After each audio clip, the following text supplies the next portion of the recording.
अच्छा अभी जागे हो क्या? Yes sir. ओके चलिए मैं करता हूँ, ठीक है जैसा होगा बता दूंगा आपको। ओके चलिए स्टार्ट करते हैं, है ना? आवाज क्लियर है सबको? Yes sir. चलिए चलिए चलिए पहले तो क्वेश्चन से स्टार्ट करें। आरो रिल इरोजन क्या होता है? Sir rail illusion. हाँ जिसपे मार्क बना हुआ है रेड कलर। सर अभी नहीं मालूम। उस दिन बताया था। देखिए जब एकदम से बहुत तेजी से बरसात हो जाए, प्रेसिपिटेशन रेनफॉल जब बहुत तेजी से हो जाए, तो जो आपकी लैंड वैंड होती है उसमें एक नाली टाइप का बन जाता है, मतलब इतनी तेजी से अपर लेयर जो होती है वो बहने लगती है, तो वो आपका गली इरोजन होता है। इसी तरीके से जब रेनफॉल बहुत धीरे धीरे हो रही हो, रेनफॉल स्लोली हो रही हो, स्लोली हो रही होती तो ज्यादा असर नहीं पड़ता, लेकिन जो अपर लेयर होती है सॉइल की वो धीरे धीरे धीरे धीरे इरोड करने लगती है। जब धीरे धीरे ये प्रोसेस होता है तो उसको हम लोग शीट इरोजन बोलते हैं, और जब ये शीट इरोजन एक्सेसिव वाटरफॉल की वजह से बहुत तेजी से हो उसको हम लोग रिल इरोजन बोल देते हैं। सिंपल, ये बता चुका था मैं आप लोगों को, ठीक है? आगे बढ़ते हैं, चूंकि अभी हम लोग को इस चैप्टर में बहुत सारे काम करने। लीचिंग के बारे में बताया जा चुका था, शोर इरोजन भी बता चुका हूँ, एंड स्ट्रीम बैंक इरोजन के बारे में भी बता चुका हूँ, ठीक है? अब आगे बढ़ते हैं। ओके देखिए यहां से अब आप लोग को आज से स्टार्ट करना है। Causes of soil erosion in India. India में सॉइल इरोजन के मेन कॉजेस क्या है? बेसिक सी चीज है, इंक्रीजिंग पॉपुलेशन बढ़ रही है उसकी वजह से आपका सॉइल इरोजन हो रहा है। दूसरा, ओवरग्राजिंग हो रही है। ओवरग्राजिंग का मतलब पॉपुलेशन बढ़ रही है, पॉपुलेशन को फीड करने के लिए जो आपके डोमेस्टिक एनिमल होते हैं जैसे गाय बकरी ऊंट ये सब होते हैं, तो इनकी पॉपुलेशन भी बढ़ रही है। जब इनकी पॉपुलेशन हो रही है तो जो ग्रास के मैदान होते हैं ये उनको बहुत ज्यादा वे में ओवर ग्रास करते हैं, कुछ ज्यादा ही चरवाहा करते हैं। Sir recording, voice clear sir recording अभी नहीं हो रही। सर रिकॉर्डिंग नहीं हो रही है। रिकॉर्डिंग नहीं हो रही मीन मेरी आवाज क्लियर है आपको? Yes sir. यस। तो I think we have to proceed. नहीं सर मैं कह रहा हूँ कि रिकॉर्डिंग नहीं हो रही है। रिकॉर्डिंग नहीं हो रही है, wait a minute. Sir camera से अगर हो रहा है तो ठीक है, नहीं तो अभी जूम में नहीं हो रही, जूम मीटिंग। मतलब आपकी मतलब कोई इशू नहीं है, अगर यहाँ पे हो रही तो आपको ये वीडियो सेंड की जा सकती है, ठीक है? कोई इशू की बात नहीं है। मीन ये आपका हमारा ट्रांजैक्शन हो रहा है ना, हमारी आपसे इंटरेक्शन हो रहा है, कोई दिक्कत नहीं हाँ है? सर ऑडियो वीडियो क्लियर है, ठीक है ना, तो कोई दिक्कत नहीं। बाकी जो चीज है वो कैमरे के बाद में भेज दो, है ना? इसको करने के बाद आपको वो सेंड कर दी जाएगी, ठीक है? अब हम लोग चीजों को कंटिन्यू करते हैं, ओके? ठीक है ठीक है, हाँ अभी प्रोसीड, काफी टाइम हो भी चुका है, ठीक है? तो मीन क्या है, ओवरग्राजिंग की वजह से भी आपकी सॉइल का इरोजन हो रहा है। ओवरग्राजिंग कैसे? जब जानवर ज्यादा क्वांटिटी में होंगे तो वो ज्यादा ग्रास लैंड पे जाएंगे, तो वो ज्यादा ग्रास को खाएंगे, और जो वो अपने पैरों से चलते हैं तो उसकी वजह से भी जो आपकी सॉइल होती है उस सॉइल की अपर लेयर जो होती है वो कहीं ना कहीं ब्रेक होती है, और जब इजीली ब्रेक हो जाएगी तो जब विंड चलेगी और जो वाटर बहेगा, पानी बहेगा, उसके जरिए से सॉइल का इरोजन होगा। तो ओवरग्राजिंग की वजह से भी आपका सॉइल इरोजन होता है। बैड फार्मिंग टेक्निक मतलब क्या है? अब अगर बैड फार्मिंग टेक्निक का मतलब ये हो गया कि जहां पर जिस चीज की जरूरत नहीं है वहां पर वो काम करना। सपोज दैट हमें एनपीके, आप लोगों को बताया था एनपीके एक रेशियो होता है, ठीक है? सपोज नाइट्रोजन, फास्फोरस और पोटेशियम, ठीक है? अब सपोज दैट आपकी एक पर्टिकुलर रीजन है जहां पर सॉइल प्रोफाइल ये कहती है कि मान लीजिए सपोज दैट कि 5% एनपीके की जरूरत है, और वहां पर आप अगर 15% डाल रहे हैं तो क्या होगा? ओवर फर्टिलाइज्ड होगी। ओवर फर्टिलाइज्ड होगी तो एक समय के बाद उसमें उसकी जो केमिकल कंपोजिशन होता है वो चेंज हो जाएगा। अब जहां पे सॉल्ट चाहिए वहां पर आपका खारापन आ जाएगा, तो केमिकल कंपोजिशन चेंज होगा, तो वहां पर लीचिंग की प्रॉब्लम, एल्कलिनिटी की प्रॉब्लम, कई प्रॉब्लम क्रिएट हो जाएंगी, जिसकी वजह से भी आपकी सॉइल जो होगी, जो उसका कंपोजिशन है वो ढीला पड़ेगा। ढीला पड़ने के बाद वो कहीं ना कहीं ब्रेक होगी और उसका इरोजन हो जाएगा, फिर सॉल्ट सॉल्ट बचेगा। तो बैड फार्मिंग टेक्निक भी एक ये प्रोसेस हो सकता है कि प्लेन मैदान है, प्लेन एरिया है, और वहां पे हम लोग टेरेस फार्मिंग कर रहे हैं, या अगर स्लोप वाला एरिया है वहां पर हम लोग एक जैसे एक बहुत बड़ा सा खेत होता है उस तरीके से बनाया, तो हमारी बैड फार्मिंग टेक्निक की वजह से भी सॉइल इरोजन हो रहा है। दूसरा, टोपोग्राफी ऑफ रीजन। किसी भी, जैसे मैंने बताया ना कि कहीं इंडिया में बहुत सारे प्लेन हैं, बहुत सारे माउंटेन्स हैं, प्लेटू हैं, तो उस पर भी हमको बेस्ट प्रैक्टिसेस यूज करनी चाहिए। अब प्लेन हो जब होता है तो ज़्यादा कोई इशू नहीं है, लेकिन जो आपके स्लोप वाले एरिया होते हैं वहां पर आप लोगों ने पता होगा लैंडस्लाइड का कॉन्सेप्ट बहुत होता है। लैंडस्लाइड होती है ना कि एकदम से पूरा पूरा रीजन पूरा गिर जाता है, तो वो लैंडस्लाइड की वजह से भी हमारी सॉइल का इरोजन कहीं ना कहीं होता है। और सबसे मोस्ट इंपॉर्टेंट थिंग, डिफॉरेस्टेशन की वजह से सबसे ज्यादा सॉइल इरोजन हो रहा है। क्यों? डिफॉरेस्टेशन की वजह से पेड़ काटे जा रहे हैं। जब पेड़ काटे जा रहे होंगे तो जो पेड़ की जो जड़ें होती हैं वो क्या करती हैं, सॉइल को मजबूती से एज अ पकड़े रहती हैं, सॉइल को टाइट रखती हैं। और जब पेड़ कट जाएंगे तो जब पेड़ की जड़ें वहाँ पे नहीं रहेंगी तो सॉइल को मजबूती से पकड़ने वाले जो जॉइंट होंगे वो सब खत्म हो जाएंगे। वो खत्म हो जाएंगे तो सॉइल की जो कंपोजिशन है वो ढीला पड़ेगा और सॉइल का इरोजन बहुत ईजी वे में हो जाएगा। तो ये भी चीज़ है। दूसरी छठी इंपॉर्टेंट चीज, इरेटिक नेचर ऑफ रेनफॉल। कोई प्रिडिक्टेबिलिटी नहीं है। पता तो है कि जून के मंथ की स्टार्टिंग में आपका मानसून आ जाएगा, कभी कभी मानसून जुलाई तक आता है, तो जो 1 महीने का गैप हो गया।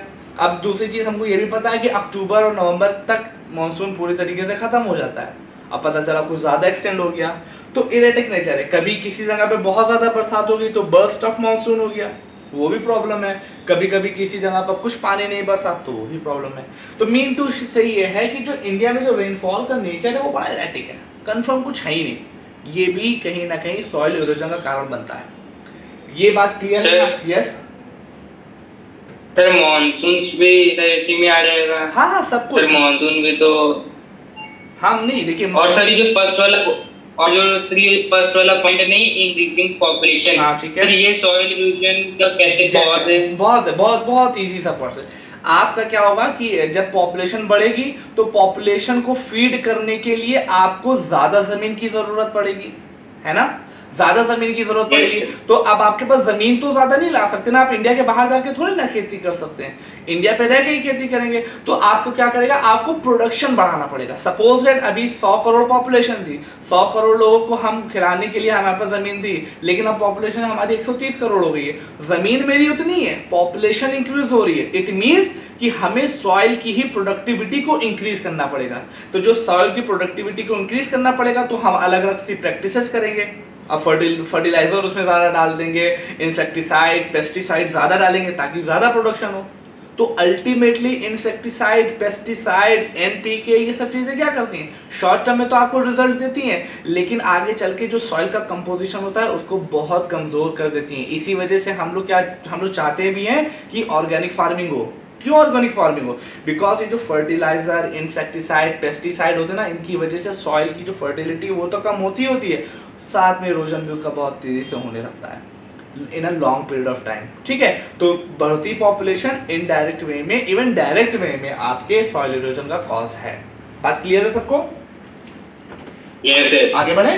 ठीक है, तो ये इंडिया में से मेन कॉज है। सिर्फ यही कॉज नहीं है, एक्सेट्रा इसके अलावा भी बहुत से कॉज हो सकते हैं। वो जब आपके सामने ऑप्शन आएगा तो आप लोग बहुत इजीली कर लेंगे। नेक्स्ट, अब क्या है, चलो भैया हो तो गया, सॉइल इरोजन हो गया, तो भैया आप ये बताओ कि इसका सोल्यूशन क्या है?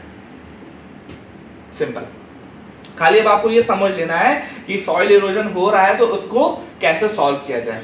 इसको मैं थोड़ा सा बैक करूंगा और आप लोग से एक क्वेश्चन रहेगा, अगर इंडिया में सॉइल इरोजन हो रहा है तो उसको रोकने के लिए आप लोग क्या क्या सोल्यूशन दे सकते हैं? सर टेरेस फार्मिंग कर देंगे, सर कॉन्डोर फार्मिंग कर देंगे। इतने लिए याद कर लिया क्या? नहीं सर, कॉन्डोर फार्मिंग तो नहीं दिया है।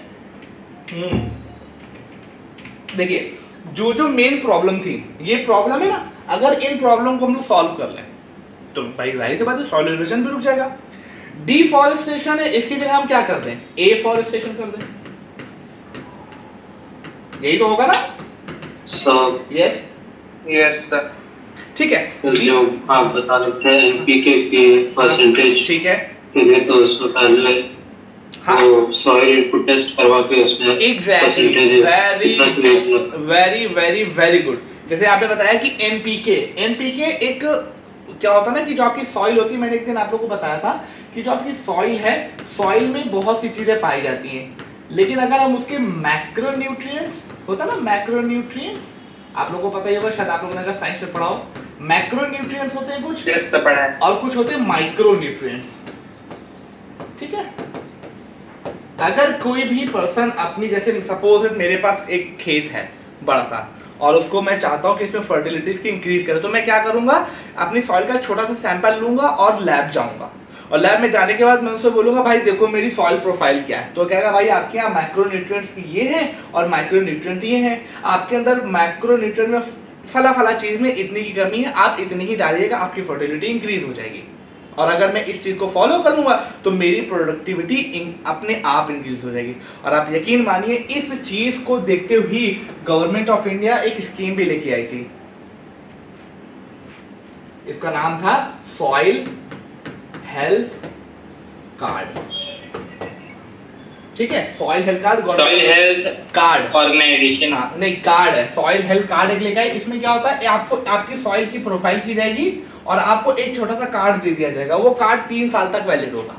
मतलब आपकी सॉइल की प्रोफाइल देख ली गई और आपको बताया जाएगा कि भाई इसमें एनपीके इतना डालना है, पोटेशियम इतना, मैग्नीशियम इतना, फलाना इतना, धमाके इतना, ये सब डालना है। आप उसके अकॉर्डिंग चलेंगे, आपकी सॉइल की फर्टिलिटी अपने आप इंक्रीज हो जाएगी, क्योंकि वो टेस्ट है, गवर्नमेंट ऑफ इंडिया इसमें आपकी मदद कर रही है और इसमें बहुत से स्टेप होते हैं।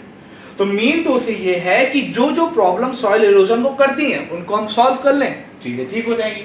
उसी में जो सोल्यूशन है, सबसे पहला सोल्यूशन है कि भाई जो आपके हिली एरियाज हैं, हिली एरियाज में अगर हम लोग टेरेस फार्मिंग को यूज करें, टेरेस फार्मिंग का मतलब सीढ़ी नुमा खेत, उससे क्या होगा कि पानी बह के आएगा तो उसकी स्पीड कम हो जाती है, होता ना, ऐसे बने होते हैं, ऐसे ऐसे। इससे क्या होता है, जब आप बीच में बैरियर की तरीके से काम करते हो, वाटर बह रहा होता है तो फिर थोड़ा सा रुक के जाएगा, तो उसकी स्पीड कम हो जाती है, एकदम से रैंडमली नहीं भागता वो, उसकी स्पीड कम हो जाएगी। जब स्पीड कम हो जाएगी तो कहीं ना कहीं सॉइल का इरोजन भी उससे कम हो जाएगा। दूसरा प्रोसेस क्या होता है, ये होती है आपकी हिली एरियाज में। और कंट्रोल प्लोरिंग क्या होती है, इसमें क्या होता है, जो आपके प्लेन एरियाज हैं या प्लेटू वाले जो एरियाज होते हैं उसके अंदर क्या करते हैं हम लोग, खेत के अंतर्गत छोटे छोटे से गलिया टाइप की बना, मेरली जिसको बोलते हैं। जैसे एक पूरा खेत है, अगर किसी ने आलू की खेती देखी हो तो उसमें क्या होता है, जैसे पूरा खेत है, इसमें हमने एक छोटी सी बीच में नाली टाइप की बना दी या मेड़ टाइप की, थोड़ी सी मिट्टी धाल उठाई, ऐसे तरफ करते करते थोड़ा सा ऊंचा पोर्शन हो गया ये, फिर दूसरी स्टेप हमने इसी तरीके से कर दी। ठीक है, यस सर, देखा है। हाँ आप ऑब्वियस देखा होगा, अगर नहीं देखा होगा तो कोशिश करिएगा, आप लोगों को चीजें दिख जाएंगी ऑनलाइन भी। इसमें क्या होता है, एक तरफ थोड़ा सा गड्ढा है, ढाल गड्ढा है, बीच में थोड़ी सी उछाल है। इससे क्या होता है कि छोटे छोटे से सेगमेंट बन जाते हैं, तो सॉइल उसी छोटे सेगमेंट में रहती है। अगर ज्यादा पानी भी भर देंगे तब भी वो नहीं दिक्कत करेगी, ज्यादा हवा चलेगी तो भी दिक्कत नहीं करती। क्यों? क्योंकि ये एज अ बैरियर की तरह काम कर रहे होते हैं। और ये कहीं ना कहीं आपके हिली एरियाज में नहीं होते, हिली एरियाज में नहीं कर सकते। हिली एरियाज में हम लोग टेरेस फार्मिंग करते हैं, कंट्रोल फ्लोइंग हम लोग नॉर्मल जो प्लेन होती है ना, प्लेन फील्ड होती है, प्लेन फील्ड या प्लेटो वाले एरियाज में करते हैं। ओके, ये सब चीजें हो गई, उसमें करते हैं। अब तीसरी क्या आती है, स्ट्रिप क्रॉपिंग। स्ट्रिप क्रॉपिंग का मतलब क्या होता है, पट्टियों में चीजों को बोना। एक पट्टी हमने बना दी, उसके अंदर चीजों को बोले, फिर हमने थोड़ा सा स्पेस दिया, फिर दूसरी स्ट्रिप में पट्टियों को बोला। जैसे आप लोग कभी कभी क्लास में बैठते होंगे तो पूरी एक स्ट्रिप बनी होती ना, तो वो समझ ली खेती करने के लिए एक पूरी स्ट्रिप उसके हिसाब से बना दी थी, फिर थोड़ा सा गैप, फिर दूसरी सी स्ट्रिप। इस तरह की चीजें भी प्लेन एरियाज में ही कहीं ना कहीं करनी पड़ती है। चौथा ऑप्शन होता है शेल्टर बेल्ट। शेल्टर बेड ये बहुत अच्छा कॉन्सेप्ट है। शेल्टर बेड कुछ नहीं होता है, बस ये कि सपोज एक खेत है और खेत के चारों तरफ हमने बड़े बड़े से ऊंचे ऊंचे से पेड़ लगा दिए। उसका काम मेन क्या होता है, पहली बात वाटर, तो उसका जो सबसे मेन काम वो होता है कि जो हवाएं, जो खेत के ऊपर जो प्लेन खेत है उसके ऊपर हवा बहुत तेज चलेगी, और हवा तेज चलने की वजह से वो सॉइल को तो दिक्कत करेगी, साथ ही साथ जो कभी कभी फसलें उगी होती है उस पर भी दिक्कत करती है। तो हम करते क्या है, जो खेत है, खेत के चारों तरफ हमने बहुत ऊंचे ऊंचे से पेड़ लगा दिए। कभी कभी शायद आपने देखा यूकलिप्टिक्स के पेड़ लगे होते हैं बहुत ऊंचे ऊंचे से हाइट में खेत के चारों तरफ, तो वो शेल्टर बेल्ट होती है। उससे क्या होता है, हवा की इंटेंसिटी कम हो जाती है, हवा की इंटेंसिटी कम होती है, साथ ही साथ जो आपके पेड़ होते हैं उनकी जड़ें क्या होती है, वो जब नीचे जाती हैं तो वो सॉइल को थोड़ी मजबूती भी देते हैं। तो कोई बेनिफिट है, तो हम लोग शेल्टर बेड का भी यूज करते हैं। पांचवा क्या है, प्लग इन गलीज। प्लग इन गलीज, यहाँ पर सबसे पहले हमको गली इरोजन के बारे में पता होना चाहिए। गली इरोजन में हमने क्या बताया था, किसी रीजन में जब बहुत तेज और ज्यादा बरसात एक साथ होती है तो जो खेत, जो पूरा रीजन होता है वहां पर पानी नालियों के जरिए से बहने लगता है, नाली बन जाती है मिट्टी की, उसमें से बहने लगता है। तो अब इस प्रॉब्लम को सॉल्व करने के लिए क्या करते हैं, जो नाली बह रही होती है उसी के चार्ज से इस डायरेक्शन में बह रही है, तो हम ऐसे उसमें एक बैरियर टाइप का लगा देंगे ताकि उसका जो फ्लो है वो फ्लो रुक जाए। इसी को बोलते हैं प्लगिंग गलीज, गलीज को प्लग कर देना। छठा चीज क्या है, कंस्ट्रक्शन ऑफ डैम्स। डैम का काम क्या होता है कि फ्लो ऑफ रिवर जा रही है, रिवर एक फ्लो के साथ बह रही है, बहुत इंटेंस फ्लो के साथ बह रही है। अगर वो इसी तरीके से बहती रही तो कहीं ना कहीं जहां जहां जाएगी वो कहीं ना कहीं इरोजन करेगी, क्योंकि हमको पता ही है वाटर के जरिए से इरोजन बहुत होता है। तो हम क्या करेंगे, उस रिवर के फ्लो को थोड़ा सा बस कम कर देंगे। हमने एक बहुत बड़ा सा डैम बनाया और डैम में रिवर के एक तरफ पोर्शन हमने रोक दिया। अब उस वाटर की इंटेंसिटी को हमने कर लिया कंट्रोल। अब जब हमको जरूरत होगी तब उसमें से वाटर को छोड़ेंगे, जब हमें जरूरत होगी तब उस वाटर को हम लोग रोक लेंगे। साथ ही साथ इसी डैम की वजह से हमने वाटर की इंटेंसिटी को यूज करते हुए इलेक्ट्रिसिटी भी जनरेट कर ली। फ्लो रुका, जिसके जरिए से सॉइल इरोजन रुका। सॉइल इरोजन रुकने के साथ साथ हमने डैम के जरिए से इलेक्ट्रिसिटी भी पैदा कर दी कि पानी जब ऊपर से नीचे गिरेगा और नीचे एकदम आपके जो डायनामोज लगे होते हैं वो नाचेंगे। कैसे नाचेंगे, पर के ऊपर पानी पड़ता है, वो राउंड होगा, उससे मोटर चलता है, उससे आपकी बिजली भी बन जाती है। तो कंस्ट्रक्शन ऑफ डैम भी आपके लिए सॉइल इरोजन को कम करने में काम करेगा। और सबसे इंपॉर्टेंट चीज, प्लांटिंग ट्री। भैया ट्री को लगाओ, पेड़ों को बचाओ, ये फैक्टर है। ये कुछ मेजर रीजन है जिसके जरिए से सॉइल इरोजन को कम किया जा सकता है। यस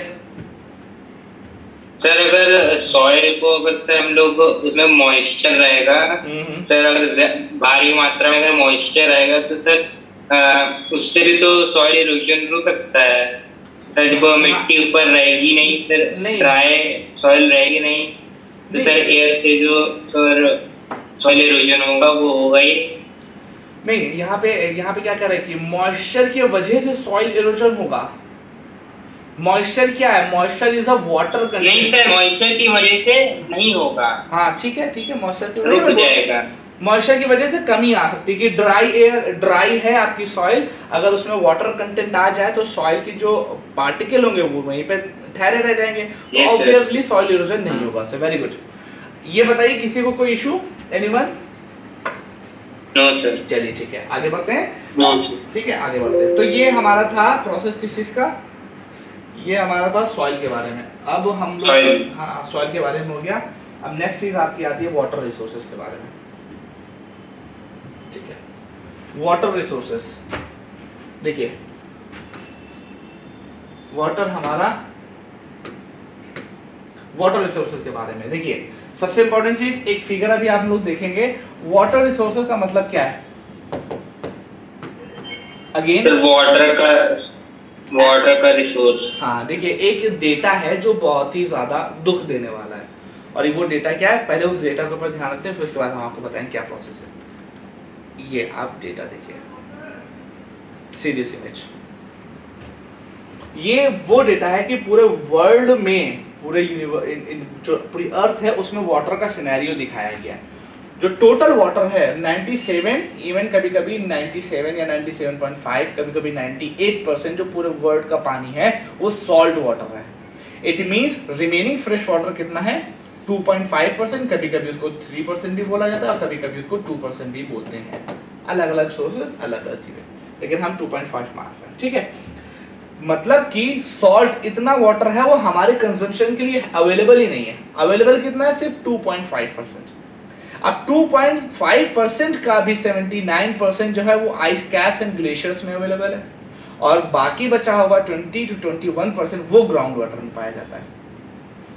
समझ रहे मेरी बात, समझिए। ग्लेशियर्स में, जिसको हम डायरेक्टली यूज नहीं कर सकते इस वाटर को, हम ग्लेशियर को जाके पिघलाएंगे थोड़ी ना, तो इट मींस कि बाकी बचा हुआ जो वाटर है 20% वो ग्राउंड वाटर है। अब 20 और 79 कितना हो गया, 99।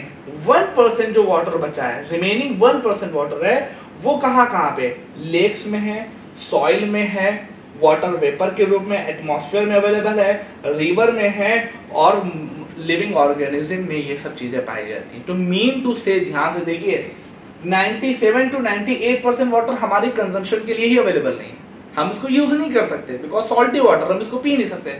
बचा कितना, फ्रेश वाटर, और फ्रेश वाटर में भी आधे से ज्यादा जो कंटेंट है वो आपका आइस में और ग्लेशियर में डिपॉजिट है। बचा हुआ कितना है, मात्र 20 से 21% है अवेलेबल है जो हम लोग यूज करते हैं।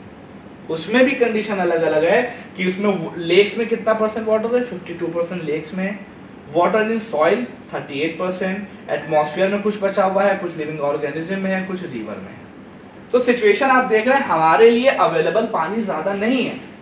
तो सॉइल जो वाटर रिसोर्सेज है उसको हमें as a sustainable mean use करना ही पड़ेगा, सस्टेनेबल मीन में यूज करना ही पड़ेगा। मीन हमें कुछ प्रैक्टिसेस ऐसी करनी है कि जिससे वाटर कम से कम कंजप्शन हो और कम से कम यूज करते हुए हम अच्छे से अच्छे उसको सेव कर सकें। अब रास्ते में जाते हैं कभी कभी आपने टंकी देखी होगी लगी है, उसमें से पानी बाहर करता, लोगों को फिक्र भी नहीं होती कि भाई टंकी लगी है कोई पानी उतर के बंद कर दो उसको। भाई हमारी आपकी चीज है भाई, हम नहीं सेव करेंगे तो कौन करेगा।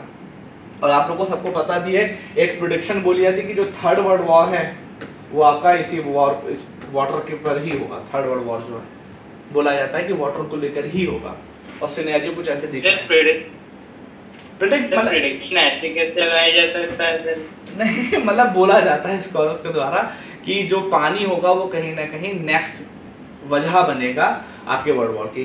बस मैं ये चाहता हूँ इसकी इंपॉर्टेंस समझिए, और बीइंग एज एथिकल पर्सन इन सब चीज़ों को हम लोग को अप्लाई भी करना चाहिए कि भाई जितना हो सके वाटर का कम से कम हम लोग यूज़ करें। देखिए इस लाइन को नहीं पढ़ेंगे हम लोग, ये थोड़ा सा फॉल्ट लाइन है, तो वही सब चीज़ें जो यहाँ पे लिखी थी। 97% ऑफ वाटर सॉल्ट कंटेंट करता है, जो कि सीज में अवेलेबल है, ओशंस में अवेलेबल है, and it is not good for the consumption and for health purpose. तो इट मीन्स केवल 3%, 2.5 से लेके 3% वाटर है जो हमारे लिए अवेलेबल है। ठीक है, अब दूसरी चीज क्या आती है, ये वाटर है कहाँ? ये वाटर है कहाँ? वाटर कहाँ पे? सरफेस है और ग्राउंड वाटर पे है। सरफेस वाटर में कौन कौन से सोर्स आते हैं? ऐसे सोर्स जो जमीन पर अवेलेबल है, जैसे ओशन अर्थ की क्रस्ट पे ही है, सी अर्थ की क्रस्ट पे ही है, लेक अर्थ की क्रस्ट पे ही है। इसी तरीके से ये जो चीज है ये सरफेस पर अवेलेबल है, मतलब कि हम इसको देख सकते हैं। दूसरी चीज ग्राउंड वाटर होते हैं। ग्राउंड वाटर कहाँ पे? Collect beneath the surface of the earth. कहाँ पे? Filling to the porous crack and the spaces into the soil. Soil में सेडिमेंट एंड द रॉक। ये जो ग्राउंड वाटर है जमीन के अंदर पाया जाने वाला पानी है, वो कैसे पाया जाता है? आपके रॉक में जो पोरस वाले छेद होते हैं उसके अंदर डिपॉजिट है। तो जो वाटर के सोर्स है वो जनरली दो हैं, सरफेस वाटर और ग्राउंड वाटर है। ओशन, सी और लेक्स ये सरफेस वाटर के ही एक एग्जाम्पल है। इसके बाद ये इमेज हम लोग देखी थी। अब कुछ चीजें और देख लेते हैं, क्यों नीड है हमें वाटर के कंजर्वेशन की। Again increasing need for the water conservation. सबसे पहला रीजन भैया पॉपुलेशन बढ़ रही है, और पॉपुलेशन जैसे बढ़ रही है तो उसकी डिमांड भी तो बढ़ रही है वाटर को लेके, तो इसी वजह से हमको कंजर्व करने की सबसे ज्यादा जरूरत है। दूसरा, रेनफॉल हमारे क्या सीजनल है, हमारे यहाँ रेनफॉल सीजनल है। हमको पता है कि 5 जून से स्टार्ट होगी और फिर अक्टूबर तक जाके वो खत्म हो जाएगी, फिर उसके बाद बहुत रेयर केस में पानी बरसता है।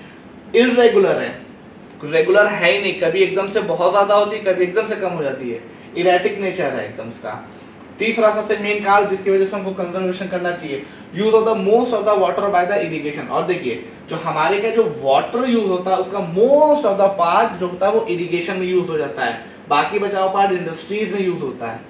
तो कहने का मतलब ये है कि जो हमारा फ्रेश वाटर है, फ्रेश वाटर जो है हमारा, उसका कंजर्वेशन सबसे ज्यादा हम लोग एग्रीकल्चर में करते हैं, उसके बाद हमारा इंडस्ट्री में किया जाता है, और उसके बाद जो चीज बचती है वो हम लोग डोमेस्टिक यूज में लेके आते हैं। तो मेन तो सही है कि मोस्ट ऑफ द चीजें होती है वो हमारी एग्रीकल्चर में, देन इंडस्ट्री और देन डोमेस्टिक यूज में आती हैं। अब इतनी इंपॉर्टेंट चीज है तो उसका कंजर्वेशन होना जरूरी बनता है। नेक्स्ट, और चौथा रीजन क्या है कि वाटर सोर्सेस का पोल्यूशन भी बहुत ज्यादा हो रहा है, और ये चीजें और भी ग्रेव करती जा रही हैं। पोल्यूशन की वजह से भी हमको इसका करना पड़ता है चीजें। पांचवा reason, hydro electric power. Water is essential. ध्यान देखिएगा, आजकल एक प्रॉब्लम चल रही होगी, शायद आप लोगों ने सुनी भी होगी, कोल क्राइसिस। सुनी किसी ने? yes sir, yes sir। क्या बता सकते क्या प्रॉब्लम है ये? 3 दिन का कोयला बचता बिहार में।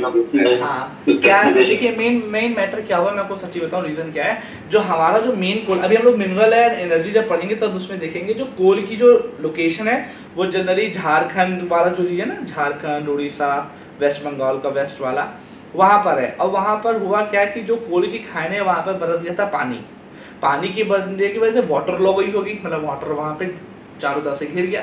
अब जो कोल की खाने है ना उसमें अच्छे तरीके से हम लोग डिगिंग हो नहीं पा रही है, तो वो कोयला अच्छे तरीके से निकल नहीं रहा है, गीला है वो, तो वो प्रॉब्लम इतनी ग्रेव हो गई कि अब हमारे पास 3 दिन 4 दिन 5 दिन इतने दिन तक के लिए ही कोला है। तो ये कोल क्राइसिस तो वर्ल्ड वाइड है, वर्ल्ड वाइड हो भी रही है, क्योंकि ये प्रॉब्लम हर जगह जैसे चाइना का हुआ, लेबनान का प्रोसेस है, हर जगह पे क्राइसिस हो रही है। हमारे के जो डोमेस्टिक लॉकडाउन के बाद से सारे इंडस्ट्रीज खुल गई इसकी वजह से बहुत ज्यादा, मतलब कि कई मेजर रीजन है। ऊपर से ये जो वाटर मैं अभी आपको बता रहा हूँ, ये उसने प्रॉब्लम को और ग्रेव कर दिया। तो मेन ये है कि कोयला भी प्रॉब्लम है। अब इस प्रॉब्लम का सोल्यूशन क्या हो सकता है कि हम लोग दूसरे मीन ऑफ रिसोर्सेज को यूज करें इलेक्ट्रिसिटी जनरेट करने के लिए। तो हमारा दूसरा मीन क्या हो सकता है? एटॉमिक हो सकता है, एटॉमिक पावर का यूज करें हम लोग, हाइड्रो पावर का यूज करें, जैसे कि हम लोगों ने बताया था हाइडल पावर का यूज करें, पानी वाली पावर का यूज करें, इसी तरीके से और भी कई जैसे सोलर पावर का यूज करें। लेकिन इनको करने में हमें अभी बहुत समय लगेगा। हम लोग धीरे धीरे ग्रो कर रहे हैं और उसी ग्रोइंग में एक हमने आपको बताया था कि जब हम लोग हाइड्रो पावर का यूज करते हैं, हाइड्रो पावर का, तो उसमें हमें बहुत ज़्यादा वाटर की ज़रूरत पड़ती है। और हम जो हाइडल पावर जो डैम हम बनाते हैं वो ओशन पे नहीं बना सकते, हम रिवर पे ही बनाएंगे। और रिवर जनरली आपको पता ही फ्रेश वाटर की रिवर होती है। तो हमें हाइड्रो पावर को बढ़ाना है, उसके लिए भी कहीं ना कहीं हमें वाटर की ज़रूरत होगी। तो हाइड्रो पावर जो टोटली पानी पे ही डिपेंड करते हैं, अगर हमें इसको बढ़ाना है तो भी हमें पानी के रिसोर्सेज को सेव करके चलना पड़ेगा। इसके लिए भी जरूरत है। हम ओशन में क्यों नहीं कर सकते इसको? ओशन पे आप बताइए। नहीं देखिए, everything is possible because our mind is a limitless entity. हम कुछ भी कर सकते हैं, बट क्या होता है ना कि उसकी जो टेक्नोलॉजी है, हम इतना R&D पे भी नहीं खर्चा करते। इफ यू अगर आपको पता हो शायद कि जो इजराइल एक कंट्री है मेडिटेरियन सी के बगल में, पता है? Yes sir. है ना? I know, I think Yes. किसी को भी उसके बारे में। तो इजराइल कंट्री क्या है? वाटर प्यूरिफिकेशन टैंक कुछ लगाया कहाँ पे? ओशन में लगाया है, मेडिटेरियन सी में उसने लगा के वो ओशन के पानी को यूज करते हैं। क्यों कर पाए? क्योंकि वो अपने यहाँ R&D पे बहुत ज्यादा खर्चा करते हैं। अब आप समझिए, वहां की जो इंटेलिजेंट एजेंसी है, पता है नाम क्या है इसका?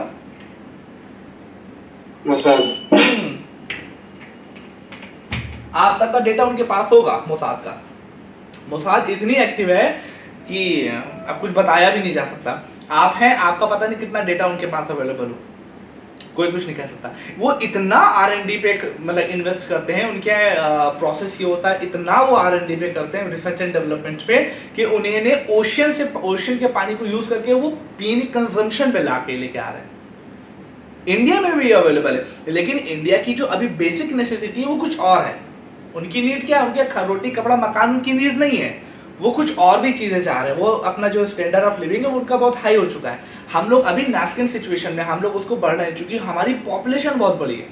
हम कर सब कुछ सकते हैं, सब कुछ पॉसिबल होता है, लेकिन अभी हमारी दूसरी प्रॉब्लम है, तो उस पर बहुत ज्यादा R&D और बहुत ज्यादा खर्चे की जरूरत है। उसको भी ट्रांसफॉर्म कर सकते हैं, लेकिन सर, हाँ सर वहाँ की पॉपुलेशन 1 करोड़ है, तो जो वहाँ की पॉपुलेशन 1 करोड़ है, तो इसलिए एक भी अगर ओशन में लगाएंगे तो ठीक रहेगा। हमारी 133 है, तो 133 करोड़ तो हर जगह लगाना पॉसिबल नहीं है, बहुत महंगा पड़ेगा। बहुत मतलब अभी आपने देखा होगा, आपको मैंने बताया था सेंट्रल विस्टा, पता है?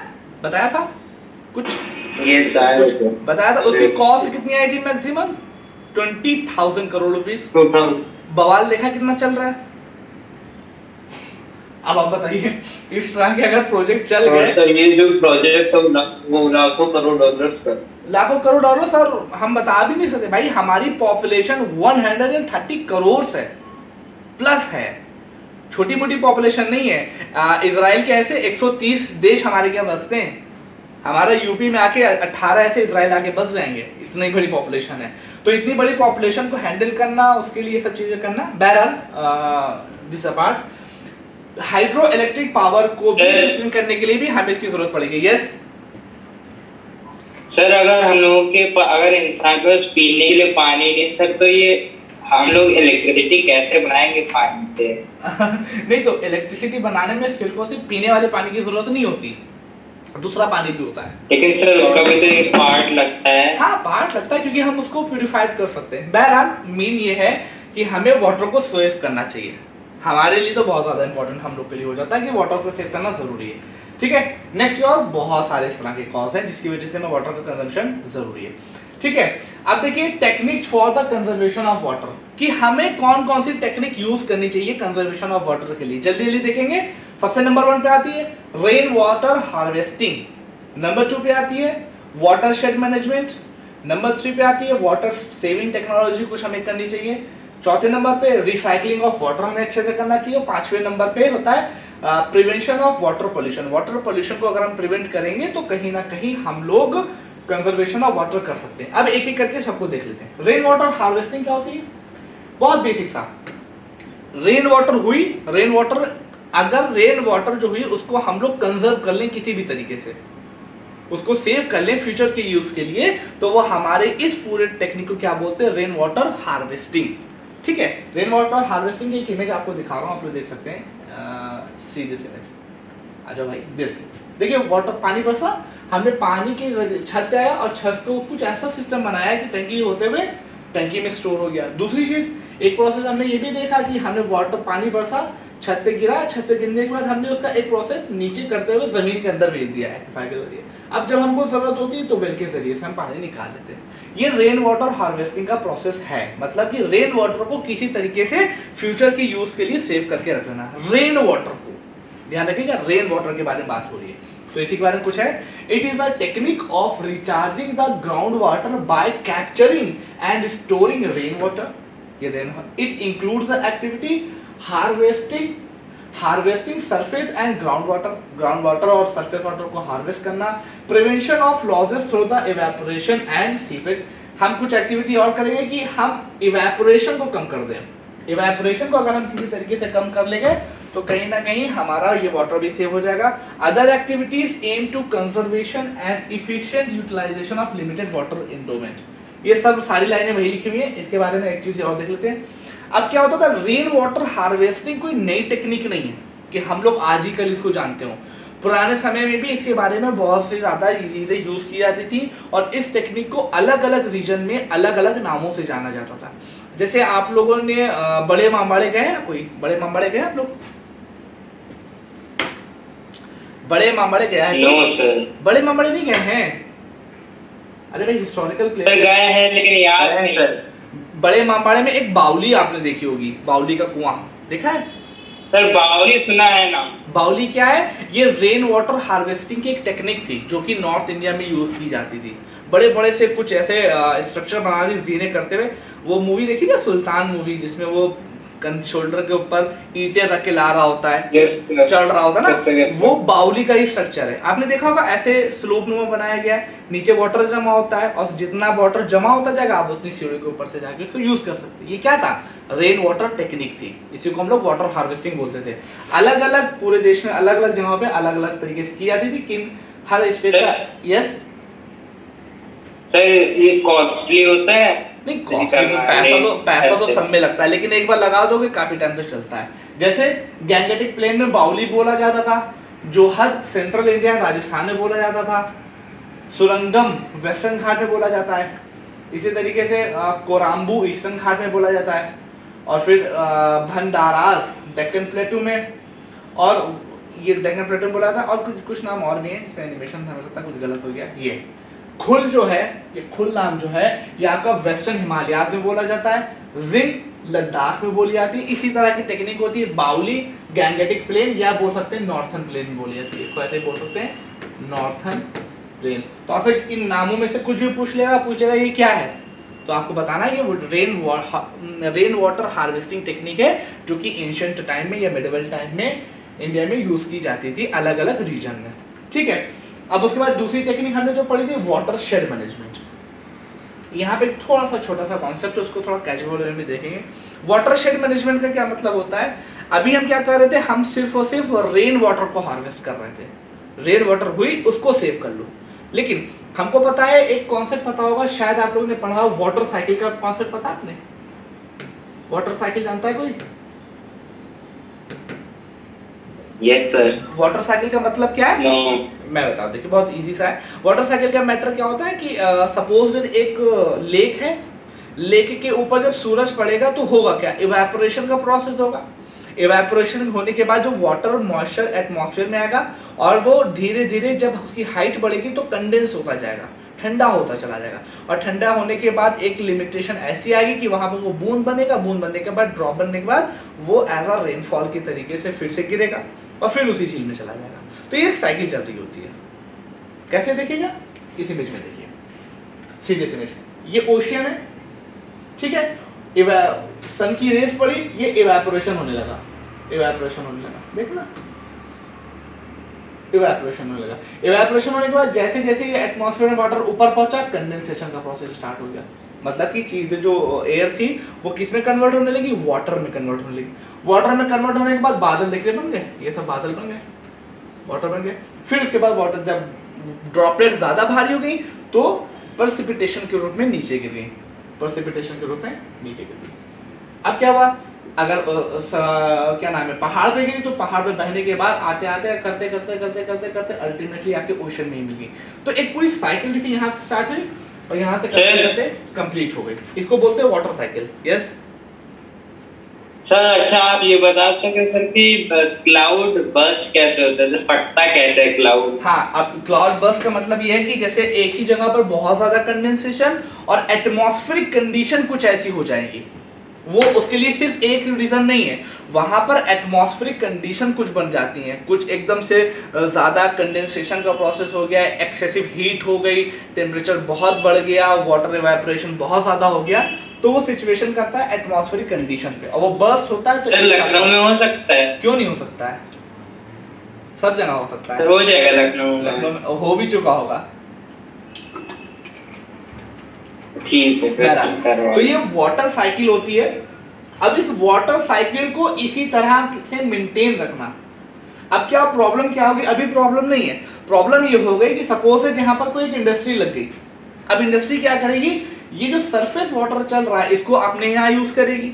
अपने यहाँ जब यूज करेगी तो एज अ बाय प्रोडक्ट उसका जो वाटर निकलेगा, जैसे क्या होता है कि इंडस्ट्री लगती है तो अपने जो इंस्ट्रूमेंट होते हैं उसको वो ठंडा करने के लिए वाटर का यूज करती है। वाटर जब ठंडा करने के लिए यूज किया जाता है तो वाटर कहीं जाता थोड़ी ना है, वो दूसरी फॉर्म में कन्वर्ट होकर गर्म होकर बाहर आता है, और जब गर्म होकर बाहर आएगा तो फिर वो सॉइल में जाएगा, तो सॉइल की फर्टिलिटी को भी खराब करेगा, खुद भी वो गंदा हो गया, फिर वो जाके रिवर में मिलता है, रिवर में मिलने के बाद वो फिर कहाँ चला जाता है, फिर ओशन में मिल जाता है।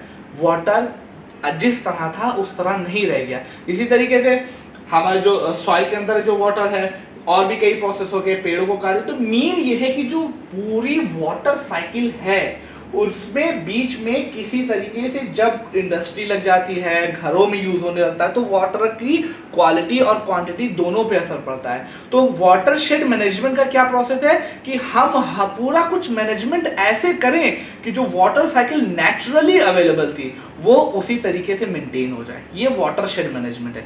अब इसमें बहुत सी चीजें आएंगी, हम इन्वायरमेंटल लॉज बनाए, हम डोमेस्टिक लॉज को बनाए, हम कुछ इंडस्ट्री को कुछ रेगुलेशन दे कि आप इस तरीके से वाटर को यूज करेंगे, सारी एक्टिविटी जिससे ये एक पूरी वाटर साइकिल मेंटेन रही, वही हमारी वाटर शेड मैनेजमेंट कहलाती है।